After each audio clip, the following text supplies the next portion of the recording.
Hello there, folks. It's been a long time. Welcome to my channel. For those of us who are new to this channel, my name is Victor, the author of Survive the First Book of the File Soldier series.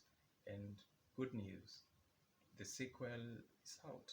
I mean, the second book in the series um, is now out. The title is Torchwood Confinement. Here it is. For those who have read the first book, you might have realized that the narrative is in first person, and the protagonist is John Taylor. So John Taylor meets a lady called Kate Collins in the final bits of Survive the First Book, that is in France. And at that particular time, John Taylor is in company with Maxwell. Maxwell is um, a dog, a cocker spaniel, a variety of dog, who was abandoned by Professor Gutenberg in Munich City. And apparently, John Taylor passes by Gutenberg's homestead in Munich and finds that Maxwell is alone and picks him up. So Maxwell becomes his companion throughout the book until the final bits of Survive. So in France, John Taylor meets Kate Collins. They become friends. But now Kate Collins finds out that Maxwell has a problem. So he advises John Taylor that they go see a veterinary doctor within the city of France. So I'm going to read a little bit of an extract from the final bits of Survive, so you may see what happens when they go to see the veterinary doctor in France. So here is how it starts. Maxwell was diagnosed with sick sinus syndrome, a rare condition of abnormal heart rhythm. Blood sample analysis from the laboratory indicated digoxin toxicity. And to rectify the malfunctioning sinus node, the heart's primary pacemaker, Maxwell was referred to one Dr. Joseph Goldstein in Köln in German, or Cologne in English, for an immediate OP operation. So the resolution settled that I should leave Amsterdam, that is John Taylor, for Köln to have Maxwell undergo corrective surgery for a fatal case of SSS, that is sick sinus syndrome, was critical. One thing was certain, that risk or none, my re-entry into Germany was a must venture. By all means, odds had to be played. So, now here's the thing. I've talked about the first book.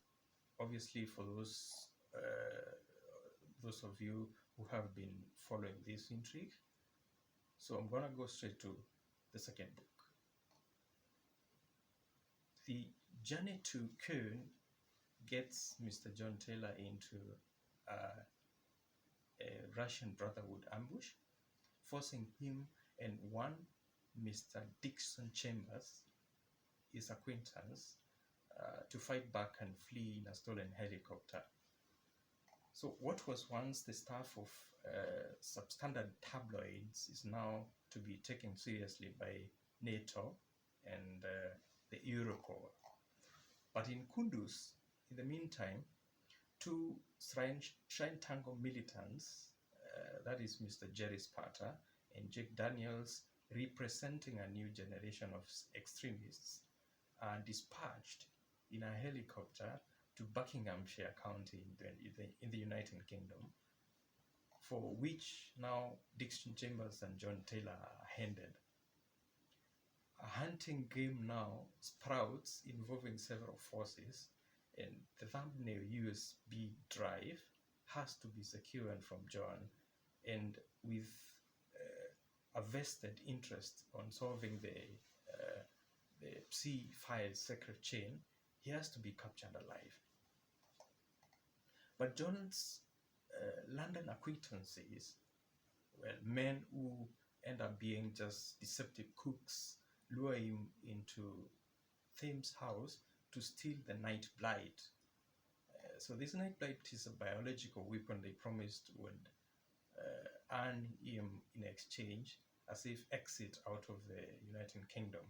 But, well, this leveling up happens, but an aircraft dogfight undertakes against the MI5 and the MI6 detectives during the chase in what Thames House referred to as the lap of the gods.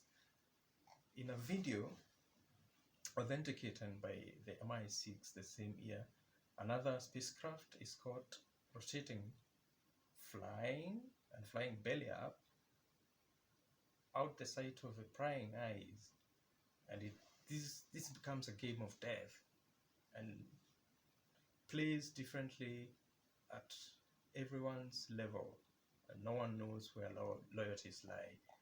But John, as I mentioned in the first book, is a practical man who believes in fighting for a cause that even seems to be lost. The clock is still ticking, but trouble is his instinct, the one he wasn't listening to anymore, and repeatedly warned of possible double cross, and with good reason. So that what would happen next should not fall under fantasies of deranged imaginations. Not at all. They would wind up giving him smelling salts and confine him for months in what they called the Torchwood confinement, or the Torchwood penthouse, in the middle of nowhere, or rather in the Black Forest, I would say that. So against all odds, therefore, John has to survive.